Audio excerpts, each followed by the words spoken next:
ठीक है, तो ये सारे इंपॉर्टेंट सेक्टर्स हैं इसके जो भी होम रूल लीग से रिलेटेड थे।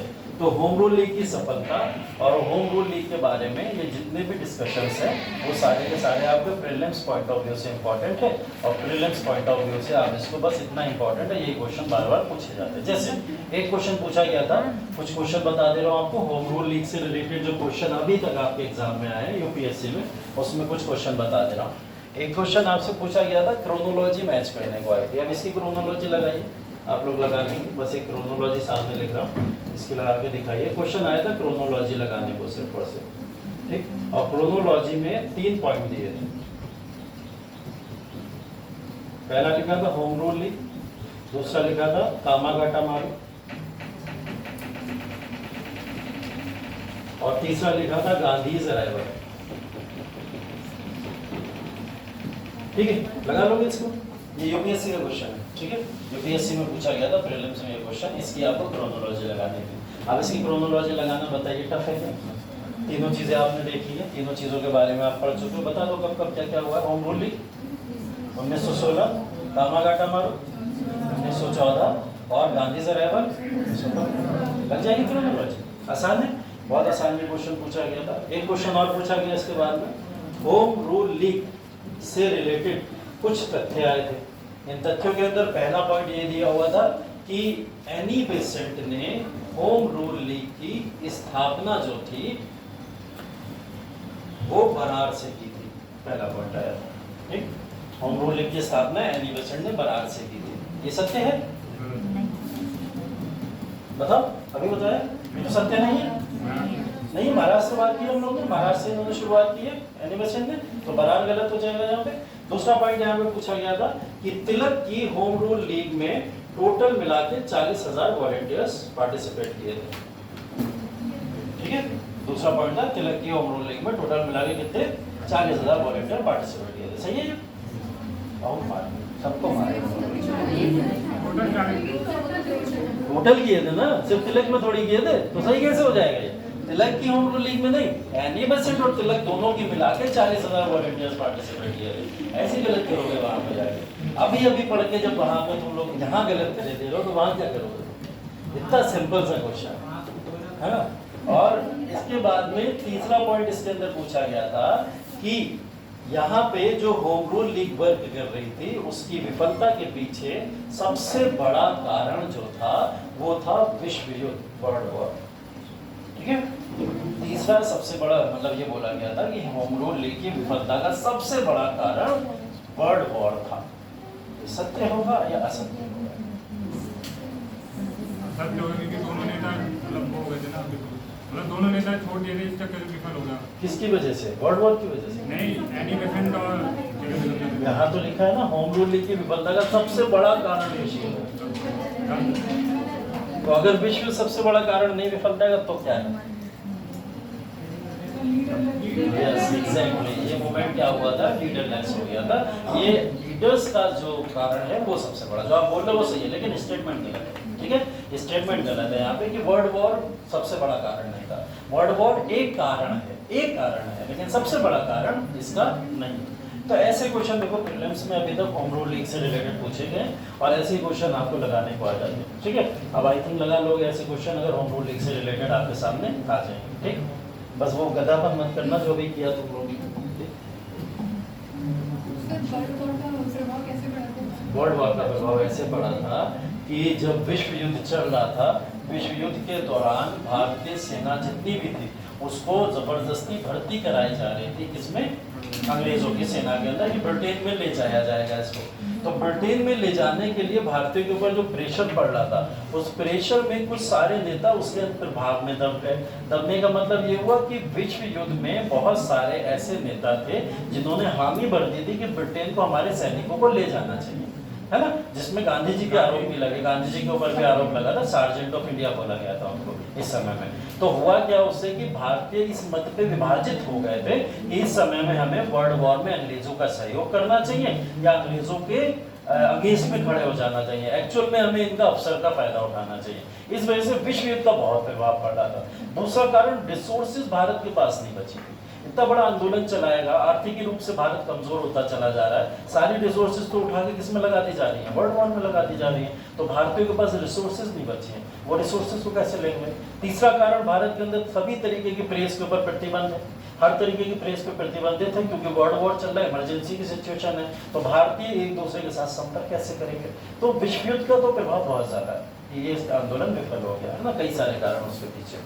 ठीक, तो देखिए ये जो इस समय में आया, इस आंदोलन ने क्या करा, भारत के अंदर एक नई क्रांति तो पैदा कर दी थी, जिसके थ्रू आगे चल के भारतीयों को कई सारे फायदे देखने को मिले। जिसमें से एक फायदा ये है आपके सामने, अगस्त की घोषणा। ठीक है, अगस्त डिक्लेरेशन या अगस्त घोषणा इसको बोला जाता है। अगस्त डिक्लेरेशन या घोषणा का मतलब बेसिकली अभी पीछे हम लोग ने पढ़ा है, भारतीयों को सत्ता का हस्तांतरण, ठीक है, transfer of power to the Indians, इसी बात को डिक्लेरेशन में बोला गया था। लेकिन इस बात को ध्यान रखा जाएगा कि टोटल ट्रांसफर ऑफ पावर नहीं होगा। ठीक है, टोटल ट्रांसफर ऑफ पावर का मतलब तो ये हो गया कि भाई संवैधानिक शक्तियां भी और रूल करने की शक्तियां भी सब भारतीयों को दे दी जाए, ऐसा अभी पॉसिबल नहीं है। तो इन्होंने क्या बोला कि हम आपको संविधान बनाने के और कानून बनाने के अधिकार और एक प्रोसेस शुरू कर देंगे कि धीरे धीरे सत्ता आपके हाथों में ट्रांसफर होती चली जाए। ये किसमें बोला गया, अगस्त डिक्लेरेशन में। और अगस्त डिक्लेरेशन में दूसरी बात ये बोली गई कि हम आपके लिए कानून लेके आ रहे हैं, जिस कानून का नाम है 1919 का क्या, इंडियन काउंसिल एक्ट जिसको बोला जाता है, या जिसको हम लोग मॉन्टेग्यू चैम्सफोर्ड भी बोलते हैं। तो इस कानून का एक भरोसा भारतीयों को दिलाया गया, जिसके अंतर्गत भारतीयों को बहुत सारे सुधार दिए जाएंगे और सारी पावर धीरे धीरे इस एक्ट के थ्रू भारतीयों को ट्रांसफर करने को दे दी जाएगी। तो ये भारतीयों को एक लालच दिया गया। तो लालच क्यों दिया गया, कारण क्या है, वर्ल्ड वॉर। वर्ल्ड वॉर कारण था।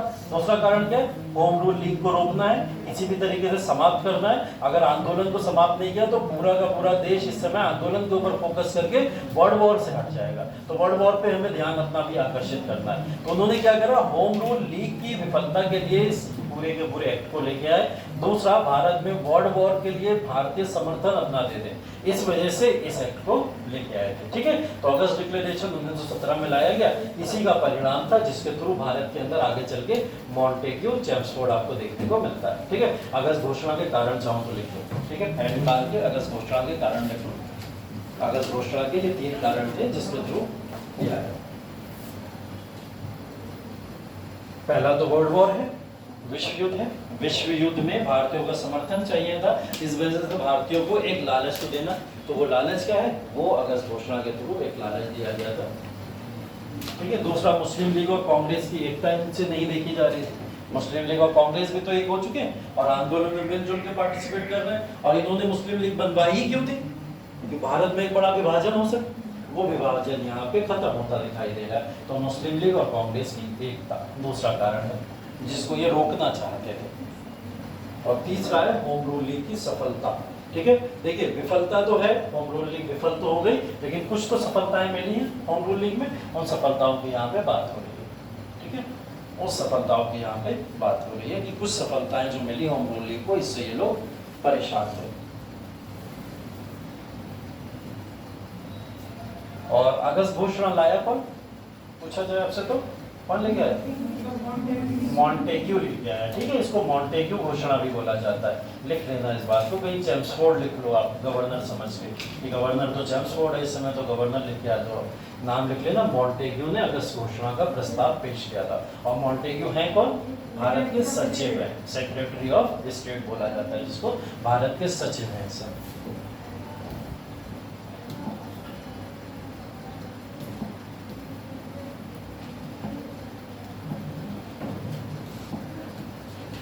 ठीक है, यहाँ तक के पॉइंट क्लियर है।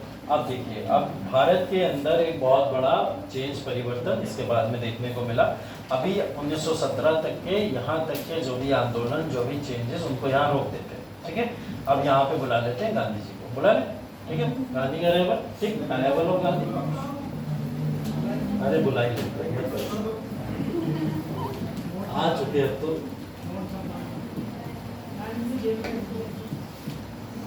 ठीक है, अराइवल ऑफ महात्मा गांधी। अब जितनी बातें मैं बताऊं बस बहुत ध्यान से सुनना, ये बातें शायद आपके जीवन में भी बहुत ज़्यादा आपको सहयोग करेंगी, और गांधी का जो व्यक्तित्व है वो भी आपको सहयोग करेगा। और आप जो प्रिपरेशन कर रहे हो, उस प्रिपरेशन में बहुत बड़ी एक नींव है महात्मा गांधी, और महात्मा गांधी से रिलेटेड जो चीज़ें आप अपने लाइफ लेसन के तौर पर ले लोगे, वो चीज़ें सीख के अगर आपने अपना ली तो वो चीज़ें आपको इस एग्ज़ाम में भी पास होने में बहुत सहयोग कर सकती है। क्योंकि महात्मा गांधी का जो चरित्र है वो इतना बड़ा चरित्र है कि उस चरित्र को कुछ शब्दों में समेटा नहीं जा सकता। उसके बाद में भी हम लोग कुछ शब्दों में समेट देंगे, ठीक है, समेटने की कोशिश करेंगे, क्योंकि ज़्यादा शब्दों में बात नहीं कर सकते, उनके आंदोलन भी पढ़ने। गांधी जी के चरित्र के बारे में हमको समझना इसलिए ज़रूरी है क्योंकि गांधी जी के नेचर के ऊपर ही आगे के सारे आंदोलन चलेंगे। और आपको ये बात समझ में आएगी कि अचानक से जो आंदोलन अंग्रेज लगातार दबा दे रहे हैं किसी ना किसी तरीके से, वो आंदोलन अचानक से सफल कैसे होना शुरू हो गए। सिर्फ एक व्यक्ति है, महात्मा गांधी, एक ही सोच है महात्मा गांधी, और वो अकेली सोच अंग्रेजों पे इतनी भारी कैसे पड़ी, है ना। तो 1917 के बाद के जितने भी आंदोलन महात्मा गांधी के द्वारा चलाए गए, वो सफल होने के पीछे के बहुत ज्यादा कारण हैं, और उन कारणों की आज थोड़ी सी चर्चा कर दी है। उस चर्चा में हमको ये समझना जरूरी है कि महात्मा गांधी की विचारधारा क्या है। और ये टॉपिक इसलिए पढ़ाना भी आपको जरूरी है क्योंकि लाइफ लेसन तो मैं बोल ही रहा हूँ, यूपीएससी का भी एक बहुत इंपॉर्टेंट हिस्सा है। ये आपसे पूछा जाएगा एग्जाम के अंदर महात्मा गांधी के रोल के बारे में, गांधी के व्यक्तित्व के बारे में, गांधी की आइडियोलॉजी के बारे में, गांधी के जो पैटर्न हैं या लॉज हैं, जिस तरीके से उन्होंने कार्य किया, वो सब चर्चाएं लगातार होती रहती हैं एग्जाम्स पे।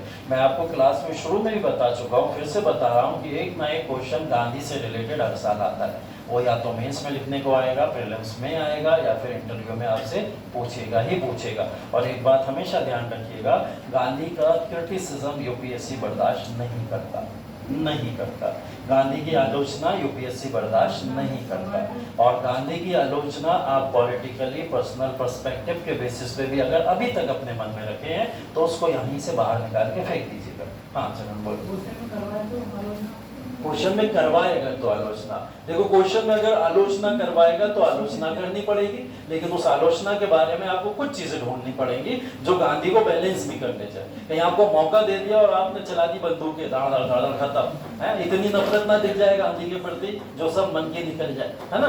तो गांधी को वो आलोचना भी अगर देगा तब भी आपके व्यक्तित्व को चेक करने के लिए देगा कि आपके अंदर गांधी को लेके क्या चीजें हैं, है ना। तो वो आलोचना भी अगर देगा तब देगा, वरना अभी तक ऐसा कोई क्वेश्चन नहीं है जहां गांधी की आलोचना उसने डायरेक्ट पूछ ली हो। उसने ये जरूर पूछ लिया कि सुभाष चंद्र बोस या अंबेडकर जी के साथ में डिफरेंस क्यों रहे हैं गांधी, तो वहां पे आप गांधी के बारे में, उनकी आइडियोलॉजी के बारे में थोड़ा मेंशन कर सकते हो, जो शायद अंबेडकर जी को नहीं पसंद था या सुभाष चंद्र बोस को नहीं पसंद था, वो बातें उनके आधार पे लिख सकते हो। और एक बात हमेशा ध्यान रखना, जब भी क्रिटिसिज्म करना किसी भी आंसर में, किसी भी व्यक्ति का और किसी भी पर्सन का, किसी भी संस्था का, तो वो अपने आधार पे मत करना। ये मत बोल देना कि मेरे अनुसार ये बेकार है, ऐसा कभी मत बोलना। बोल देना किसी ना किसी के कंधे पे बंदूक रख के चला देना, ठीक है। मतलब कि अकॉर्डिंग टू हिम या अकॉर्डिंग टू हिम या हर जो भी है ऐसा करके लिख देना। कभी ये आरोप अपने मत्थे पे मत लेना कि मेरे अनुसार ये सब बेकार था, है ना।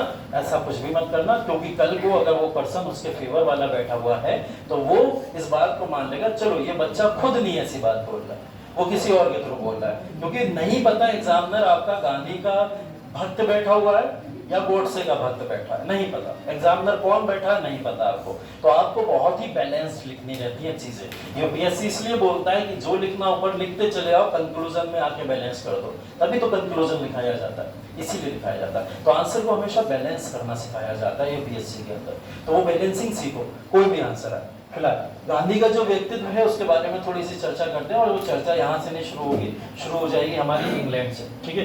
अगर हम लोग गांधी के बारे में बात करना शुरू करें तो ये 1869 से ये चैप्टर शुरू होता है, ठीक, 1869। और अब ये तुम मत कह देना कि गांधी की जयंती थी, तुम लोग को नहीं पता है, ठीक है। 2 अक्टूबर 1869, ठीक है, पोरबंदर में गांधी जी का जन्म हुआ। उस सब के ऊपर नहीं जाएंगे, आगे आते हैं थोड़ा सा, ठीक है। गांधी जी जब पहुंचे इंग्लैंड, ठीक है, इंग्लैंड में एक कॉलेज है जिसका नाम है इनर टेम्पल लॉ कॉलेज, ठीक, इनर टेम्पल लॉ कॉलेज। यहाँ से इन्होंने अपनी लॉ की डिग्री प्राप्त करी थी, यहाँ से इन्होंने अपनी लॉ की डिग्री प्राप्त करी थी, यहीं से इन्होंने अपने लॉ को किया था। इंग्लैंड में ये संस्था है, ऑर्गेनाइजेशन है, जिसके बाद में कई सारे लोगों ने उसके बाद में भी वहाँ से शिक्षा ग्रहण की। गांधी जी यहाँ से शिक्षा ग्रहण करके आए थे तो सोच, आइडियोलॉजी कहीं ना कहीं थोड़ा बहुत किसके फेवर की हो गई थी, ब्रिटिश फेवर्ड हो गई होगी, है ना, हो गई होगी थोड़ी बहुत। ब्रिटिश के स्कूल में पढ़ रहे हैं, वही सब सिलेबस सब्जेक्ट सब पढ़ाया जा रहा है, तो थोड़ी बहुत आइडियोलॉजी कहीं ना कहीं वैसी भी बन जाती है। जैसा मैंने बताया था, अंग्रेज भारत में अंग्रेजी शिक्षा लेके ही क्यों आए थे, क्योंकि वो भारतीयों को उन जैसा बनाना चाहते हैं। अब जो व्यक्ति अंग्रेजों की ही शिक्षा लेने जा रहा है उसको तो प्रभाव पड़ेगा ही पड़ेगा। तो गांधी का जो स्टार्टिंग का फेज है वो अंग्रेजों का थोड़ा बहुत फेवर्ड दिखता है, वो कारण है उसके पीछे ये वाली शिक्षा। गांधी जी ने जब ये शिक्षा प्राप्त कर ली तो ये रिटर्न करे भारत के अंदर, भारत में वापस आए, और इंडिया में वापस आने के बाद में इन्होंने अपना रजिस्ट्रेशन वगैरह करा के भारत में प्रैक्टिस करना शुरू कर दिया। लॉ की प्रैक्टिस चल रही है, अच्छी खासी लॉ की प्रैक्टिस वगैरह क्या करते थे। अचानक इनको एक न्योता आता है, वो न्योता है साउथ अफ्रीका से, ठीक है। साउथ अफ्रीका में इनके एक फ्रेंड थे, गुजराती फ्रेंड, ठीक, जिनका नाम था दादा भाई अब्दुल्ला। क्या नाम था? दादा भाई अब्दुल्ला। एक गुजराती फ्रेंड है इनके जिनका नाम है दादा भाई अब्दुल्ला। दादा भाई अब्दुल्ला इनको 1893 के अंदर इनवाइट करते हैं अफ्रीका के अंदर अपने एक केस को लड़ने के लिए। 1893 में इनको वहां बुला लेते हैं, कहते हैं आप हमारे आके एक केस को लड़ लीजिए। वो केस क्या था? प्रॉपर्टी का केस था, क्योंकि अफ्रीका के अंदर भी इस समय में थोड़ा बैकग्राउंड समझो तो ब्रिटिश रूल था। किसका रूल था? ब्रिटिश रूल था। अफ्रीका में भी ब्रिटेन के लोग रूल करते थे, और जब भारत में इतना गोरा काला चलता तो वहां सोचो कितना चलता होगा, ठीक है। तो वहां पे तो और हद लेवल पे गोरा काला वाला एक कॉन्सेप्ट वहां पे बना रखा था हम लोगों ने। इसकी इतनी ज्यादा वहां पे कहीं ना कहीं गांधी जी ने आके सुधार किए, बहुत सारी चीजें अफ्रीका में भी की हैं, उसको भी देखेंगे हम लोग। लेकिन अंग्रेज जब वहां पे रूल कर रहे थे, उस रूल के दौरान एक प्रॉपर्टी फंस गई दादा भाई अब्दुल्ला की, जिनकी अफ्रीका में एक प्रॉपर्टी थी। उस प्रॉपर्टी पे अंग्रेजों ने अपना दावा ठोका, गांधी जी गए उस पर केस लड़ने, और उस केस को लड़ते हुए गांधी जी ने ये केस जीत के दादा भाई अब्दुल्ला के फेवर में कर दिया। तो बहुत बड़ी जीत थी अंग्रेजों के विरुद्ध में, एक इतना बड़ा पैमाने पे जीत ले लेना, वो भी केस लड़के, है ना, जहां अंग्रेजों का खुद का अधिकार है। तो ऐसी जगह पे गांधी जी ने उनके प्रॉपर्टी का केस ले लिया। इसी दौरान क्या हुआ, वहां पे वॉर शुरू हो गया।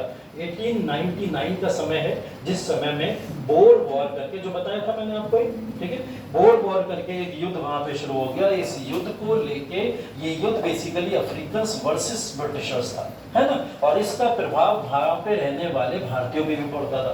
भारतीय अफ्रीका में क्यों गए और क्यों रह रहे थे? भारतीयों का भी एक समुदाय अफ्रीका में रहता था। उसके पीछे कारण क्या था? एक तो कारण यह था कि ब्रिटिशर्स क्या करते थे, वर्क फोर्स की तरह कुछ अफ्रीका की टेरिटरी में भारतीयों को ले जाते थे। एक तो कारण ये था।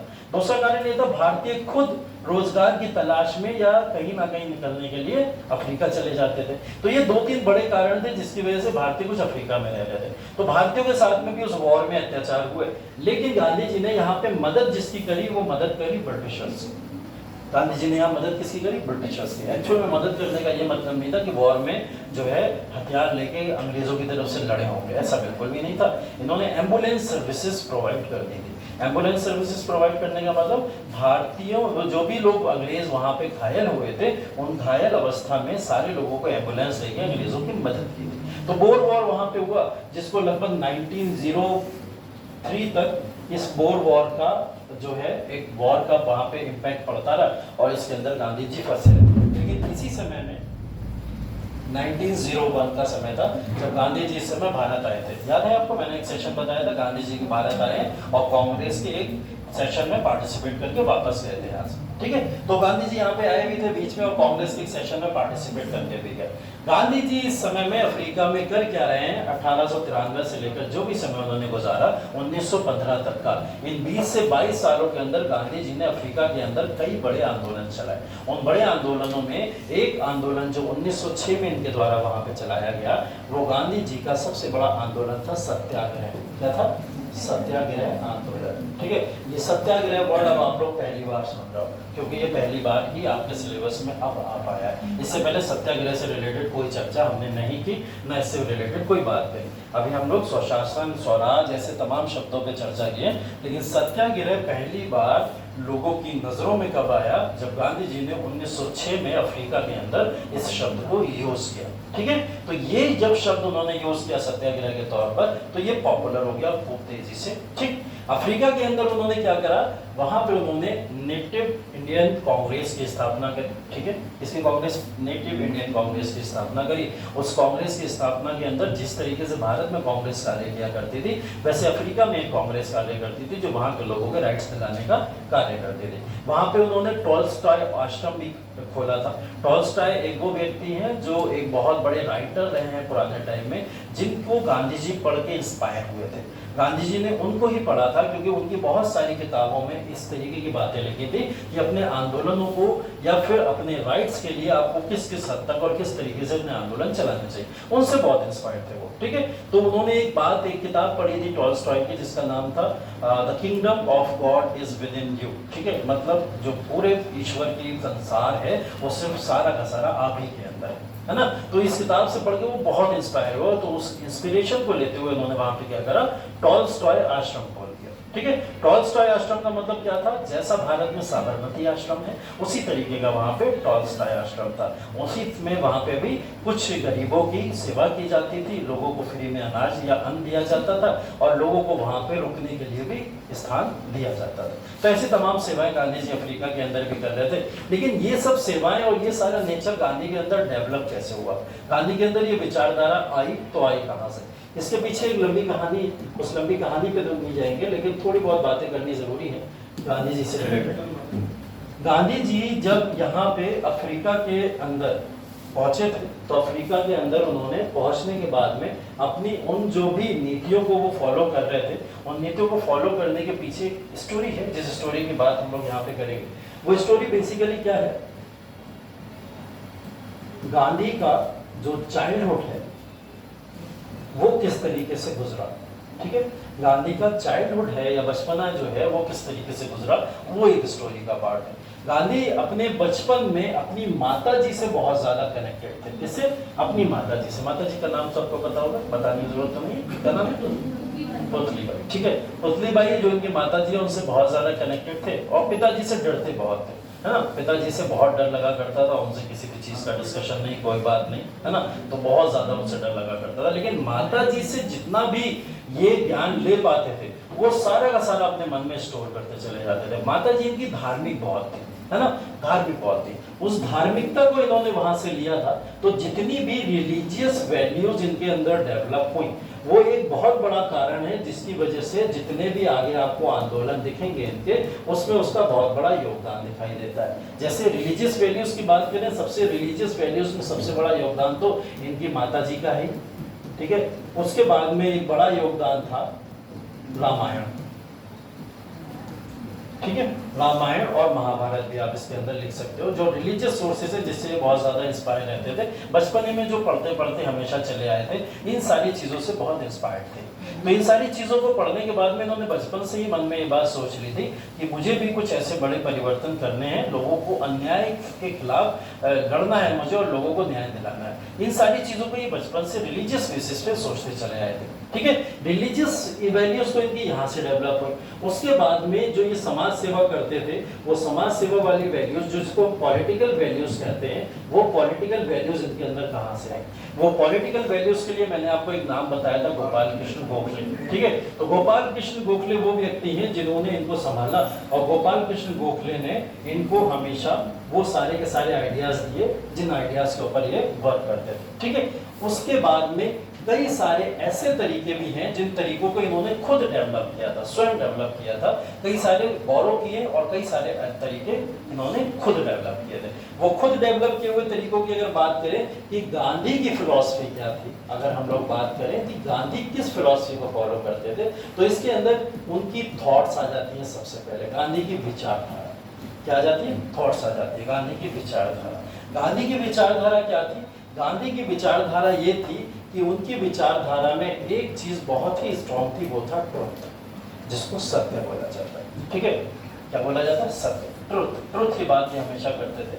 अगर सत्य आपके साथ में है तो फिर आपको कोई भी पावर, किसी भी तरीके की कितनी स्ट्रॉन्ग पावर आपके सामने खड़ी हुई है, वो आपको नहीं हरा सकती। इसी ट्रूथ से एक वर्ड निकला है जिसको हम लोग क्या बोल रहे हैं, सत्याग्रह।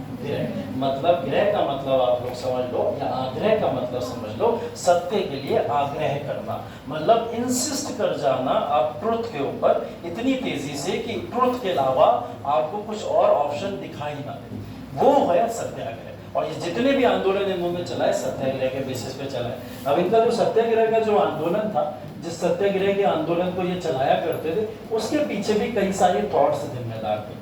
अगेन फिर कुछ रिलीजियस वैल्यूज थी जो उसके लिए जिम्मेदार थी।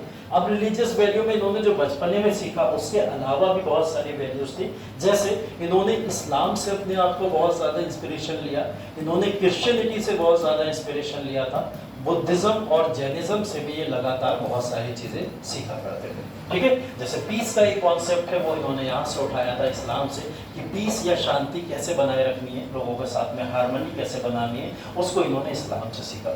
क्रिश्चियनिटी से क्या सीखा था, सर्विस टू मैनकाइंड। जो सर्विस टू मैनकाइंड की ये बार बार बात करते हैं, उस सर्विस टू मैनकाइंड की बात की है। और बुद्धिज्म जैनिज्म से बहुत बड़ा हथियार लिया था इन्होंने, जो था नॉन वायलेंस। ठीक है, ये सब अलग अलग जगहों से उठाए हुए कुछ चीजें हैं जो गांधी के अंदर डेवलप हुई थी आगे। ठीक है, क्योंकि इन्होंने पढ़ा बहुत था, हर समय कुछ ना कुछ चीजें नई तौर पे पढ़ते रहते थे, और उनको सिर्फ पढ़ते नहीं थे, अपनी विचारधारा में बैठाते चले जाते थे। ठीक है, जैसे गांधी जी ने एक डायलॉग बोला था कि अगर तुम मेरे सीधे हाथ पे झापड़ मारोगे तो मैं उल्टा हाथ आपके कर दूंगा, ऐसा बोला था ना। तो ये क्या है, अहिंसा का एक माध्यम है कि अगर तुम मेरे सीधे गाल पे झापड़ मारो तो मैं उल्टा गाल आपके आगे कर दूंगा। ये गांधी जी का खुद का डायलॉग नहीं, गांधी जी ने इसको बोरो किया, और गांधी जी ने इसको जो बोरो किया था वो क्रिश्चियनिटी से बोरो किया था, क्योंकि जीसस क्राइस्ट ने बाइबल के अंदर इस बात को लिखा हुआ है। आप बाइबल कभी पढ़ोगे तो बाइबल में ये स्टेंजा लिखा हुआ मिलेगा आपको। तो गांधी जी ने वहां से इसको बोरो किया, और बोरो करके इसको पॉपुलराइज किया लोगों के बीच में, ये अहिंसा का एक माध्यम है। इस तरीके से भी लोगों को सर्विस टू मैनकाइंड किया जा सकता है, एक तरीका। और ऐसे बहुत सारे तरीके तो गांधी अडॉप्ट करते चले गए। उसके पीछे एक कारण क्या था, रिलीजियस कारण था बहुत बड़ा। ठीक है, दूसरा कारण, अगर सोशल कारण या सोशल वैल्यूज की हम बात करें, तो गांधी जी ने सोशल तौर पर बहुत सारे लोगों से इंस्पिरेशन लिया था, जिसमें एक नाम मैं बता रहा हूं आपको, टॉलस्टॉय। टॉलस्टॉय वो व्यक्ति है जिससे इन्होंने पढ़ के बहुत सारी चीजें सीखी, और सीखने के बाद में इन्होंने उसको अपनी लाइफ में अडॉप्ट किया था। ठीक है, जैसे एक शब्द मैं आपको यहाँ पे देने वाला हूँ, वो शब्द है जो हम लोग गांधी जी के आगे के जितने भी आंदोलन है उसके अंदर कॉमन तौर पर देखते रहेंगे, और वो कॉमन तौर पे सत्याग्रह का जो वर्ड है, वो सत्याग्रह का वर्ड इन्होंने कहाँ से सीखा था, इन्हीं टॉलस्टॉय से सीखा था। ठीक है, सत्याग्रह के बारे में टॉलस्टॉय ने अपनी किताब के अंदर लिखा हुआ है कि सत्याग्रह की इंपॉर्टेंस क्या है और सत्याग्रह है क्या। ठीक, इस सत्याग्रह को गांधी जी ने जो अपनी लाइफ में अडॉप्ट किया, उसे अडॉप्ट करने के उन्होंने कुछ यहाँ पे स्टेप्स बताए कि अगर आप अपनी लाइफ में सत्याग्रह के प्रिंसिपल को फॉलो करना चाहते हो, तो वो फॉलो करने के लिए आपको करना क्या पड़ेगा। हर एक चीज अचीव की जा सकती है सत्याग्रह के प्रिंसिपल से, हर एक चीज, जिसको मैंने अभी क्लास के स्टार्टिंग में भी आपको बताया कि आप अपना सर्विसेज जो भी आप दे रहे हो, जो भी आप करने वाले हो, या जो भी आप लाइफ में कर रहे हो, वो सब इनसे अचीव किए जा सकते हैं। वो सत्याग्रह का प्रोसेस क्या है, तो पहली चीज इन्होंने इसके अंदर बोली थी, सर्च फॉर द ट्रुथ। सबसे पहला काम ये करना शुरू करो कि सर्च फॉर द ट्रुथ, मतलब सत्य की खोज में निकलो। सत्य की खोज में निकलने का मतलब कि आपके सामने कोई कंडीशन है, उस कंडीशन के अंदर दो पक्ष हैं, एक पक्ष कुछ बोल रहा है, एक पक्ष कुछ बोल रहा है। अब दोनों पक्ष सही है या गलत है, इस बात को आप कैसे सर्च करोगे, किस तरीके से आप उस बात को ढूंढोगे, क्योंकि दो पक्ष ही हैं गांधी जी के हमेशा सामने, एक भारतीय पक्ष है, एक अंग्रेजों का पक्ष है। गांधी जी हमेशा भारतीयों के पक्ष में इसलिए चले जाते थे क्योंकि उनको सत्य पता था कि अंग्रेज भारतीयों का शोषण कर रहे हैं, इस वजह से वो उस फेवर में चले जाते थे। तो सर्च फॉर द ट्रुथ, क्योंकि एक क्या हो सकता है, आपका पर्सपेक्टिव हो सकता है, एक मेरा पर्सपेक्टिव हो सकता है, और तीसरा पर्सपेक्टिव सत्य हो सकता है। ऐसा नहीं है कि हम दोनों में से कोई ना कोई राइट होगा, एक तीसरा पर्सपेक्टिव भी तो हो सकता है जो सत्य। तो सबसे पहले क्या करो, सर्च फॉर द ट्रूथ, अपने उस सत्य की खोज में निकलो कि वो सत्य जो है भी या नहीं। जैसे यूपीएससी की प्रिपरेशन में तो आ गए, है ना, बट खोजने की कोशिश तो करो कि ये मेरे लिए सत्य है भी या नहीं, या मैं ऐसे ही गुमनामी में जी रहा हूँ, है ना, या मैं इसमें पता नहीं क्यों आ गया, मुझे पता ही नहीं, ये सच आपको पता तो होना चाहिए कि आप इस फील्ड में अगर आए हो तो इस फील्ड में आने के पीछे का लॉजिक है क्या, उसको ढूंढने की कोशिश करो और आपको पता चल गया कि आप बिल्कुल सही जगह आ गए जैसे आपको, क्योंकि वो आपकी अंतरात्मा इस बात को आपको बता देगी कि आप उस फील्ड में आए हो, वो आपके लिए है या नहीं और उस पर आप कितनी मेहनत करके काम कर सकते हो या नहीं कर सकते हो। जैसे ही आपने उसको सर्च कर लिया, दूसरा स्टेप गांधी जी ने यही बताया था, इंसिस्ट ऑन ट्रूथ। दूसरा, उस सत्य के ऊपर अब पूरी तरीके से निर्भर हो जाओ और उस पर इतना फोकस्ड हो जाओ कि अब इसके अलावा कुछ भी सामने आ जाए वो ऑप्शन तो मुझे चूज ही नहीं करना, मुझे सिर्फ इस सत्य के ऊपर ही अडिग रहना। पहले ढूंढ लिया सत्य है क्या, उसके बाद में उस सत्य के ऊपर अब अडिग हो गए, अब इस सत्य से नहीं हिलना। और इसके लिए सबसे बड़ा जो हेल्प करेगा आपका वो तीसरा पॉइंट करेगा। ये तीसरा पॉइंट ये है कि आप क्या करो, जो ईश्वर है, गॉड जो है, उसको क्या बना लो अपना एक कह सकते हो उसको गवाह बना लो। ठीक है, क्या बना लो, गवाह बना लो कि मैंने इस सत्य को चुना है और इसका गवाह ईश्वर है मेरा। और जैसे ही ईश्वर को आप गवाह बनाओगे, आपके अंदर चौथा पॉइंट अपने आप डेवलप हो जाएगा और वो पॉइंट है फेयरलेसनेस। क्या है? फेयरलेसनेस। मतलब डर जो आपके अंदर एक आता है कि मैं अगर इस फैसले पे रहूंगा, पता नहीं ये सत्य है मेरे लिए या नहीं है, या हो सकता है मुझे इस फैसले से हटना पड़ जाए, या कोई भी सर्कमस्टेंसेस, जो बहुत सारे डाउट्स और डर आते रहते हैं, वो सब वैसे ही खत्म हो जाएंगे जैसे आप गॉड को अपना गवाह बना लोगे। तो ये 4 स्टेप्स वो स्टेप्स हैं जो सत्याग्रह को या सत्याग्रह के प्रिंसिपल में एंटर होने के लिए बहुत ही इंपॉर्टेंट थे। गांधी के जितने भी आप सिद्धांत देखोगे वो सारे इसी के ऊपर इसलिए थे क्योंकि गांधी किसी भी आंदोलन में तब तक कदम नहीं रखते थे जब तक वो इस पहले स्टेप को नहीं फॉलो करते थे। पहले ढूंढ लेते थे कि ये जो मेरे सामने परिस्थिति आई है ये सत्य है भी या नहीं, सही है या नहीं है, और मैं कौन से पक्ष में जाऊं। और जैसे ही पता चल जाता था सही है, फिर उसके ऊपर इंसिस्ट कर जाते थे। इंसिस्ट करके गॉड को अपना गवाह बना लिया और गवाह बनाने के बाद में क्या करा, डर अपने अंदर से खत्म कर दिया। तभी आप देखो इतनी विशाल अंग्रेजों की सेना और उसके सामने एक लकड़ी टेका हुआ बूढ़ा आदमी जो सिर्फ धोती पहना हुआ है खड़ा हुआ है, कोई हिला नहीं पा रहा उस व्यक्ति को आगे। क्यों नहीं हिला पा रहा? ये चौथा कारण है, फेयरलेसनेस। उन्होंने अपने अंदर जो डर था उसको मार दिया था क्योंकि उन्हें पता था ईश्वर मेरे साथ है और ईश्वर सत्य के ही साथ होता है और सत्य के साथ जब तक मैं हूं तब तक मेरा कोई कुछ बिगाड़ नहीं सकता। 5वां पॉइंट बहुत इंटरेस्टिंग है इसका। 5वां पॉइंट इतना इंटरेस्टिंग है, वो इसलिए इंटरेस्टिंग है क्योंकि इन्होंने 5वें पॉइंट के अंदर बोला था, अब इतनी सब चीजों के बाद में आपके अंदर हिंसा ना आ जाए, है ना, ये सब आपने सोच लिया और सच आपके लिए इतना अहम ना बन जाए, उसके लिए आप इतना इंकारी ना बन जाओ कि मैं तो अपने सच पे हूँ, अब मुझे यहाँ से कोई हटा के दिखाए और हटाने आए आप झापड़ लपेट दो से पकड़ में, मैं तो सच पे बैठा हुआ। ठीक, तो इन्होंने क्या करा, उसके लिए 5वां पॉइंट दिया। इन्होंने बोला every human by nature is good. हर व्यक्ति अपने स्वभाव से अच्छा होता है। हर व्यक्ति, कोई भी हो, कितना बड़ा आपका दुश्मन हो, कुछ भी हो, लेकिन वो स्वभाव से अच्छा होता है क्योंकि व्यक्ति बुरा नहीं होता, व्यक्ति के कर्म बुरे होते। तो आप अगर सोचो कि व्यक्ति को चेंज कर दिया जाए, ये अच्छा नहीं, आप उसके कर्मों को सुधार करने की कोशिश करें। ठीक है, 5वां पॉइंट इन्होंने यही दिया था जिसके लिए ये शुरुआती दौर में अंग्रेजों को भारत से भगाने के पक्ष में नहीं थे, अंग्रेजों के अंदर सुधार करने के पक्ष में थे, है ना। तो 5वां पॉइंट यही था कि every human by nature is good. हर व्यक्ति अपने नेचर, अपने स्वभाव से अच्छा होता है, लेकिन व्यक्ति के द्वारा किए गए कार्य वो उसके अंदर एबल्स जो बैठे हुए हैं वो करवाता है ना। तो इंसान के कर्म बुरे हो सकते हैं लेकिन व्यक्ति बुरा कभी नहीं हो सकता।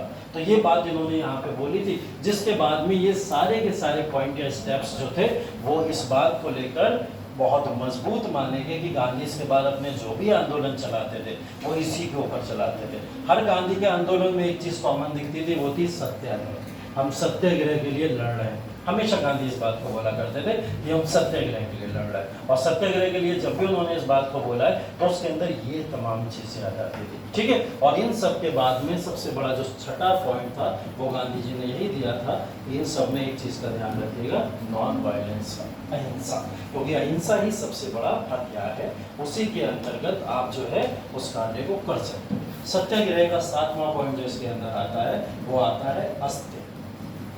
क्या आता है? अस्त्य। अस्त्य का मतलब कोई बताए? अस्तेय किसको बोलते हैं? चोरी ना करना, है ना, चोरी ना करना। गांधी जी ने एक पॉइंट बताया इसके अंदर, चोरी ना करना। यहाँ चोरी ना करने का मतलब गांधी जी का ये मतलब नहीं है कि कोई जब तुम्हारा फोन चुरा के ले गया, ठीक है, या कोई व्यक्ति है तुम्हारी पेंसिल पेन चुरा के ले गया, नोटबुक चुरा के ले गया, ये मतलब नहीं है। गांधी जी यहाँ चोरी ना करने का मतलब जो बता रहे हैं उसमें बहुत डेप्थ मैसेज है। वो डेप्थ मैसेज का मतलब ये है कि गांधी जी बोल रहे हैं अगर आप एक बाइक पे अपना जीवन व्यतीत कर सकते हो, वो बाइक आपके लिए सफिशिएंट है, उसके बाद में भी आप घर में कार ला के खड़े हुए, तो ये आपके लिए चोरी करना है। जितनी रिसोर्सेज की जरूरत है उससे ज्यादा रिसोर्सेज को अगर आप अपने पास में रखे हुए, तो ये क्या है आपके लिए? यही अस्तेय का प्रिंसिपल है, इसी को चोरी करना कहते हैं। जरूरत तो एक मकान की है और चार मकान बना के बैठे हो, क्या करोगे इन 4 मकानों का? सिर्फ लोगों को दिखाने के लिए ऐसा कार्य किया गया। ये क्या है? अस्तेय है, चोरी। और चोरी करने का मतलब इसको चोरी इसलिए बोला गया है क्योंकि आपने जो अगले 3 मकान बनाए हैं वो किसी ना किसी का हक मार के बनाए हैं। आपकी नींव तो एक ही की थी, आप एक से गुजारा कर सकते हैं, लेकिन 3 एक्स्ट्रा के, है ना? तो ये क्या है? अस्तेय है, इसको चोरी करना है। हाँ, तुम्हारे हैं क्या दोस्त है?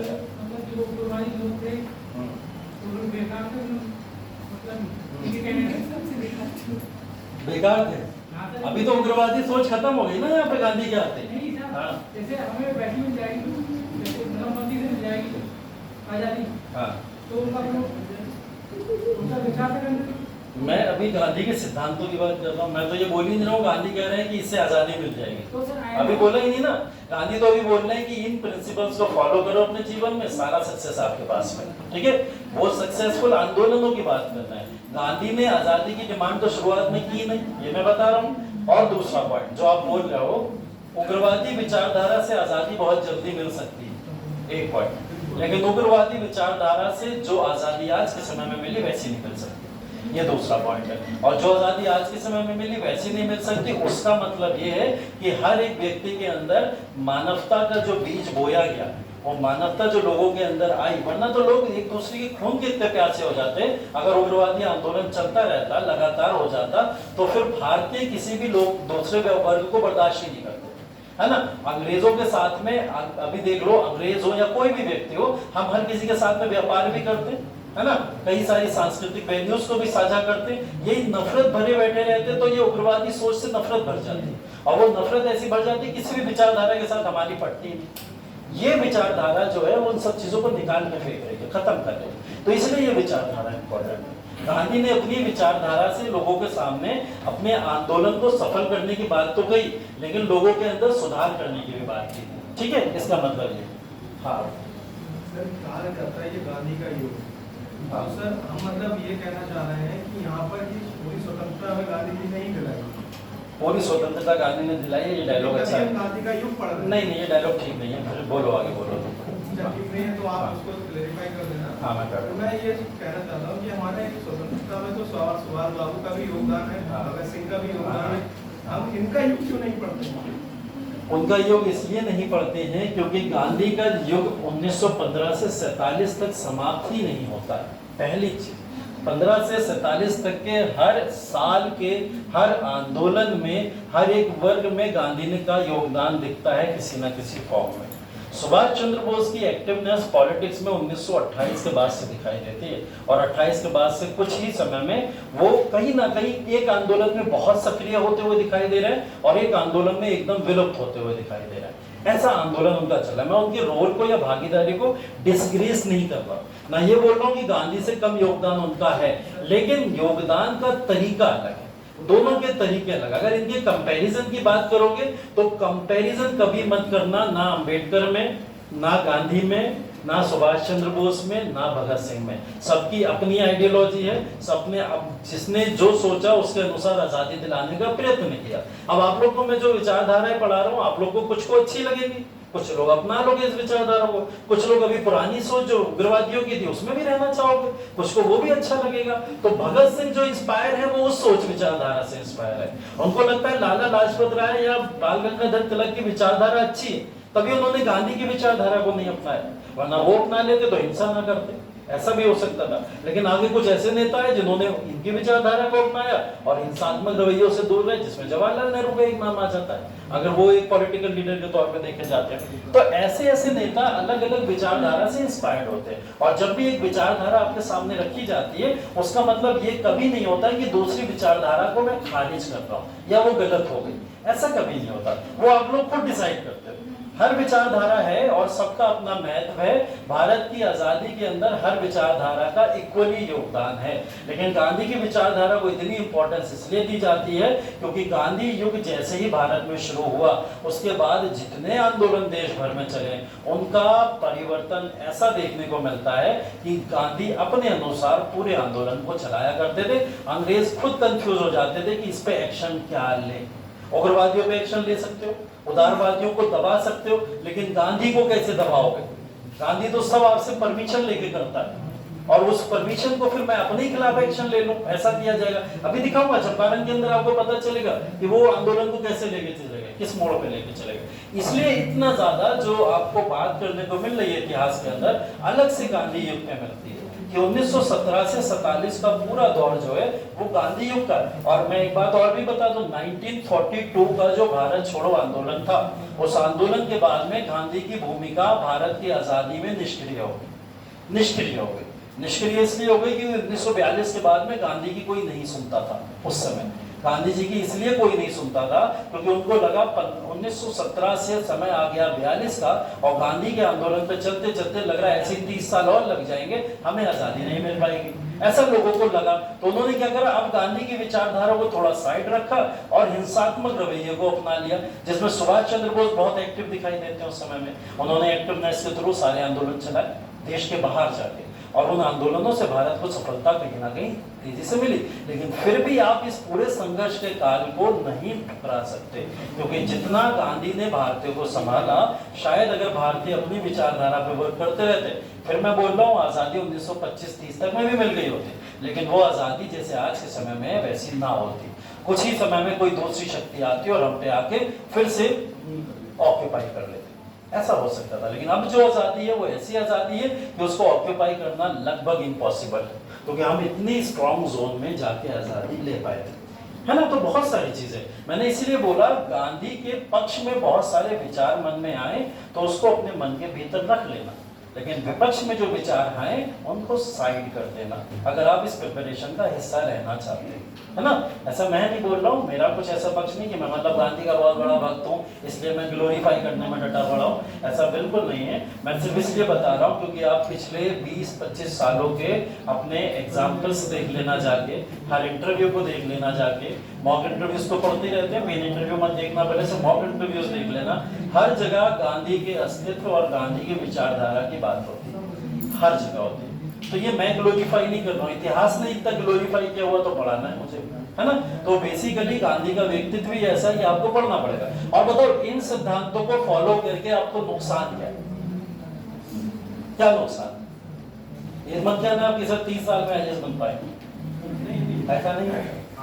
वो आईएएस बनने की एक जो है वो अलग कैटेगरी है, वो ये वाला मेथड फॉलो करके शॉर्टकट तरीके से भी आईएएस बन सकते हैं, ये अच्छा तरीका है फॉलो करने के लिए। लेकिन मैं बता रहा हूँ एक विचारधारा है और विचारधारा को अलग अलग तरीके से लोगों ने अपने सामने रखा, और उस विचारधारा को समझने के लिए वो किसी ने बोला था, पता नहीं ओझा सर ने बोला था या किसने बोला था, गांधी की विचारधारा को जो लोग आज क्रिटिसाइज करते हैं वो लोगों ने गांधी के बारे में अगर 10 पैराग्राफ भी पढ़ लिए होते तो वो गांधी के भक्त बनते होते, ऐसा कुछ उन्होंने स्टेटमेंट दिया था। और गांधी को क्रिटिसाइज वही लोग करते हैं जिसने गांधी के बारे में कभी कुछ पढ़ा नहीं, वो लोग गांधी को क्रिटिसाइज करते हैं। और गांधी को जो लोग पढ़ लेते हैं वो गांधी को पढ़ने के बाद में कभी बुराई नहीं कर सकते, वो विचारधारा ही ऐसी, कभी कर ही नहीं सकते। तो मेरे अंदर भी ये डेवलप हुई है, जितने भी लोग हैं जिन्होंने इतिहास में गांधी के बारे में पढ़ा होगा उन्होंने इस विचारधारा को शायद पढ़ा है, तभी आपके सामने ग्लोरीफाई करके रखने की कोशिश करते हैं। हाँ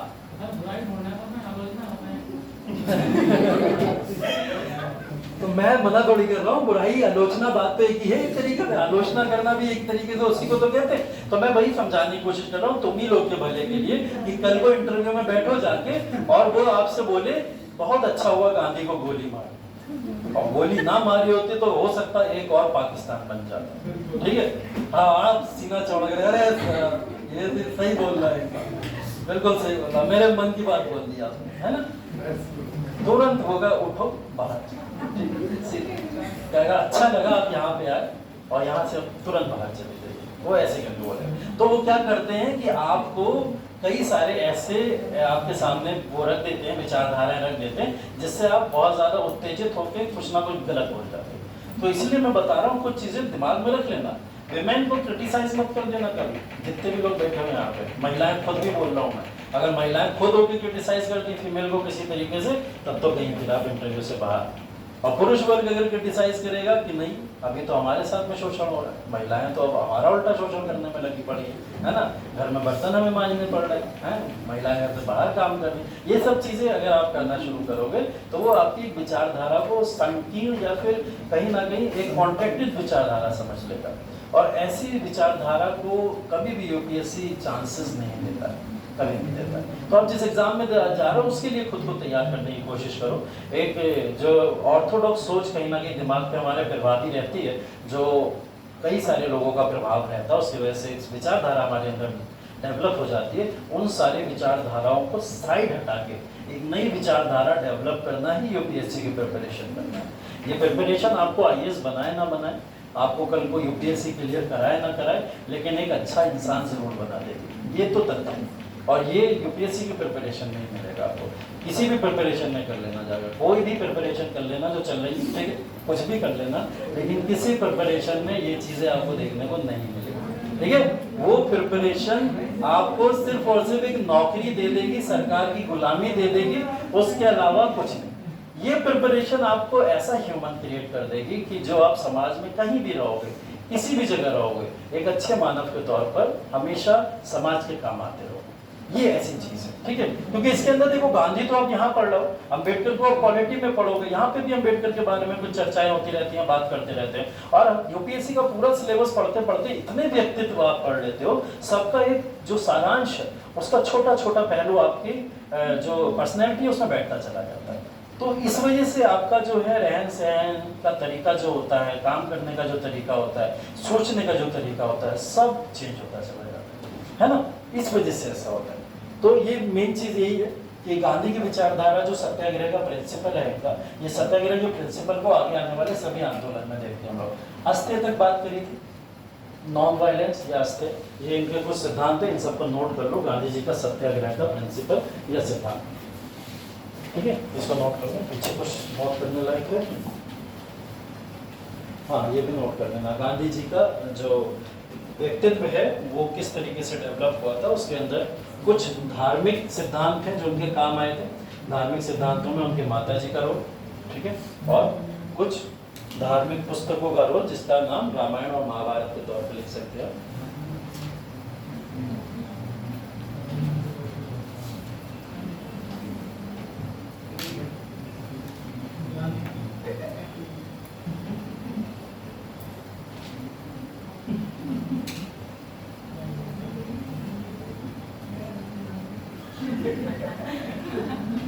क्या हो गया हमें बताओ, हम भी हंस हैं, मीम वायरल हो।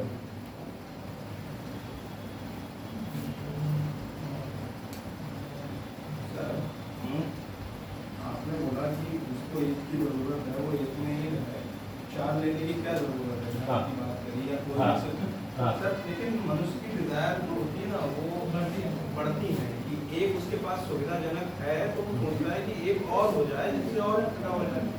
कि मेरे पास स्कूटर है और मुझे गाड़ी की जरूरत नहीं है, हाँ, तो मैं गाड़ी ना लूँ। हाँ, लेकिन सर एक डिजायर ये भी तो है ना कि उसमें बैठ के एसी की मस्त हवा से जाऊंगा। तो स्कूटर बेच दो, फिर स्कूटर भी रखने की जरूरत, गाड़ी ले लो। लेकिन आजकल के परिप्रेक्ष्य हम देख रहे हैं कि गाड़ी जो है वो हमारी मार्केट में नहीं जा पा रही है, तो स्कूटर ही लेके जाना है। हाँ, तो चाहिए तो दोनों चीज ना। बिल्कुल। इस मामले में जो आपका तथ्य है वो ऐसा वाला कुछ तथ्य है कि अगर हमें ज़रूरत है गाड़ी की तो हम गाड़ी ले लें, है ना, जो आपने बोला।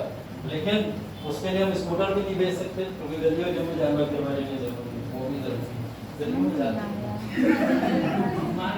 कौन भेज रहा था? घर वाले भेज रहे? कौन सी नदियों में जा रहा हूँ सब पता है।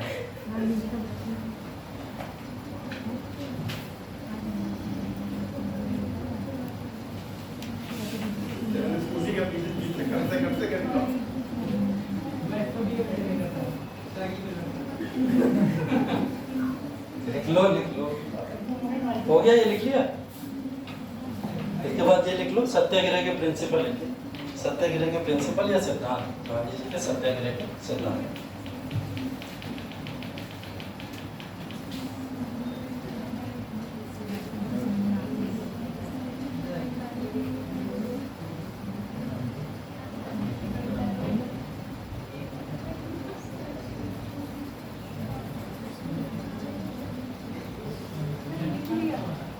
सर्च कीजिए सबने लिख लिया? अभी का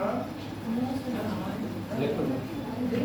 पीछे वाला हमने था ना।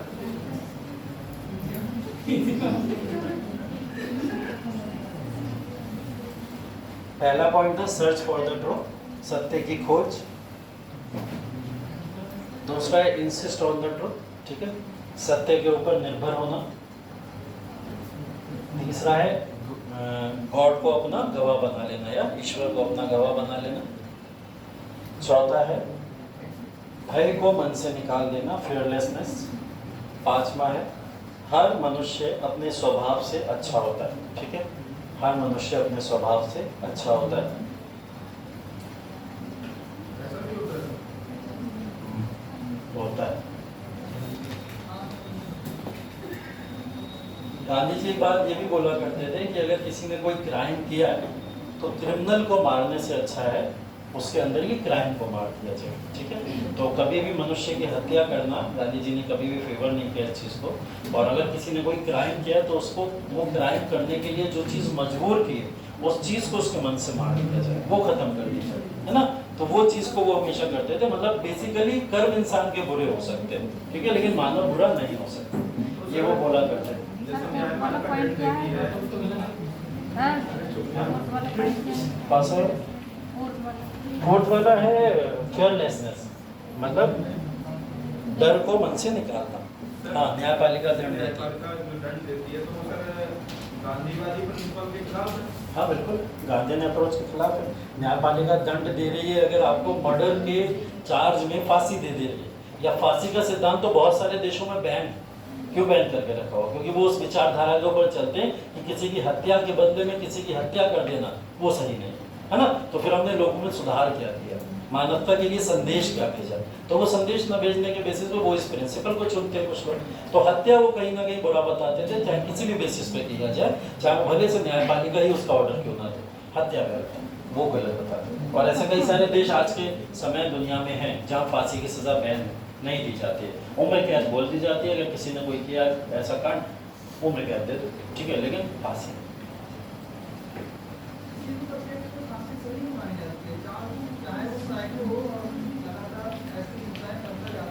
हाँ हाँ हाँ। देखो मैं वही बता रहा हूँ कि देखो हर इंसान का अपना एक पक्ष होता है, आइडियोलॉजी होती है। अब India is a nation of criminals बोला जाता है, देश भर में दुनिया भर में सुना जाता है, लोग बोलते हैं इस तरीके से, India is a nation of criminals. सबसे ज़्यादा क्रिमिनल एक्टिविटीज़ भारत में होती है, सबसे ज़्यादा, दुनिया भर के सबसे ज़्यादा, क्योंकि जनसंख्या हमारे पास है, जैसे सबसे ज़्यादा क्रिमिनल एक्टिविटीज़ होंगी। तो जहाँ सबसे ज़्यादा क्रिमिनल एक्टिविटीज़ है वहाँ का हमें कानून भी तो उतना ज़्यादा सख्त बनाना पड़ेगा। तो भारत की मजबूरी है ऐसा कानून फॉलो करना, तो वो मजबूरन ऐसे कानून को फॉलो करते हैं, है ना। लेकिन जिन देशों में ज़रूरत नहीं है वहाँ सुधार किए जा सकते हैं, वहाँ पे क्या इसलिए कर देते हैं। अब भारत के अंदर अगर सोचो सबको उम्र कैद देने लगे तो कितने कैदी भरेंगे जेलों में? तो क्या करते हैं, निपटाते चलते हैं, चलो तुम्हारा हो गया खत्म, चलो अब नया आएगा, है ना। तो एक तरीका ये भी। उसके बाद देखिए नॉन वायलेंस, अहिंसा, अस्तेय लिखा हुआ है, चोरी ना करना जिसको बोला जाता है, ठीक है। ये सत्याग्रह के गांधी जी के कुछ सिद्धांत है। आगे चल के गांधी जी ने अपनी लाइफ टाइम जिसको फॉलो किया, इन्हीं सिद्धांतों को फॉलो किया, ठीक है। गांधी जी और अंबेडकर विवाद, ये कल आप लोग पढ़ के आएंगे, ठीक है। गांधी जी अम्बेडकर विवाद है क्या, और गांधी जी का अम्बेडकर की आइडियोलॉजी दोनों में एक डिफरेंस क्यों दिखता है हमेशा। सुभाष चंद्र बोस के साथ कोई बड़ा कॉन्फ्लिक्ट नहीं है, इसलिए मैं उस पर चर्चा भी नहीं करूँगा, ना उसको ज़रा हवा देने की कोशिश करूँगा। ऐसा कोई बड़ा मतभेद नहीं है। लेकिन हाँ, अम्बेडकर और गांधी जी में एक थोड़ा मतभेद दिखाई देता है आइडियोलॉजिकली, और उस आइडियोलॉजिकली डिफरेंस को क्यों डिफरेंस माना जाता है, इसके ऊपर थोड़ी सी आप लोग पढ़ के आएंगे, तब हम लोग इसके बारे में थोड़ी चर्चा करेंगे। क्योंकि इसी गांधीयन युग में आप पूरा का पूरा एक अम्बेडकर का काल भी देखेंगे, जिस काल के अंदर एक संविधान के निर्माण की लगातार बात होती चली जा रही है और अम्बेडकर के मतों को सही रखा जा रहा है। ठीक है, बस एक स्टैंजा मैं बता देता हूँ, आगे आप लोग सब डिसाइड करेंगे कि सही क्या है गलत क्या है, और कल सब लोग इसके बारे में पढ़ के जरूर आएंगे, क्योंकि इस पर चर्चा करेंगे थोड़ी सी। ठीक है, वो मत ये है कि गांधी जी ने दलितों के लिए कार्य करना शुरू किया तो अम्बेडकर ने उनको रोक दिया। ठीक, सुनना पूरी बात ध्यान से। गांधी जी ने जब दलितों के लिए वर्क करना शुरू करा तो अम्बेडकर जी ने उन्हें रोक दिया, ये कहते हुए कि दलितों की समस्या सिर्फ वो व्यक्ति समझ सकता है जो खुद दलित हो, और जिसके ऊपर सब बीता होगा वही एक्चुअल में समस्या को समझ सकता है। आप नहीं समझ सकते क्योंकि आप दलित नहीं। ये स्टैंजा मैं आपको देख के जा रहा हूँ। इसके बाद अब आप लोग इसका निकालिए कंक्लूजन क्या है, इसके रिजल्ट्स क्या हो सकते हैं, या अम्बेडकर जी ने ऐसा क्या बोला होगा, या गांधी क्या सच में ऐसा नहीं कर सकते थे, या अम्बेडकर जी ने इस बात को गुस्सा में बोला था, या जो भी है वो सारे के सारे पैमाने आपको डिसाइड करने, सही क्या उसमें और गलत क्या। ठीक है, तो वो सब डिसाइड करेंगे, एक बार इसके ऊपर चर्चा करेंगे अच्छे से। और उस चर्चा को, क्योंकि वो इम्पोर्टेंट इसलिए है क्योंकि बहुत मतभेद इन बातों पे लगातार चलते रहते हैं और इनसे क्वेश्चन बनते हैं। दोनों व्यक्तित्व बहुत इंपॉर्टेंट है, इतिहास के अंदर भी और संविधान के अंदर भी। दोनों व्यक्तित्व बहुत इंपॉर्टेंट है, क्योंकि अगर गांधी का चरित्र सिर्फ इतिहास के लिए इंपॉर्टेंट होता तो बहुत सारे डायरेक्टिव प्रिंसिपल्स जो हमें दिए गए हैं संविधान में, वो गांधी विचारधारा पे ना दिए गए होते, है ना। तो राज्य के नीति निर्देशक तत्वों से लेकर फंडामेंटल ड्यूटीज तक या फंडामेंटल राइट्स तक गांधी जी के अस्तित्व वहाँ पे दिखाई देते हैं। और लोकल पंचायती राज सिस्टम से लेकर जितनी भी ऐसी प्रणाली है उसमें भी गांधी का चरित्र दिखाई देता है। क्यों दिखाई देता, तो एक बहुत बड़ी डिबेट है, इसके बारे में आप लोग जरूर सोचिएगा और इसके ऊपर हम लोग चर्चा जरूर करेंगे। ठीक है, चलिए आज की क्लास यहीं तक रखते हैं। Thank you so much.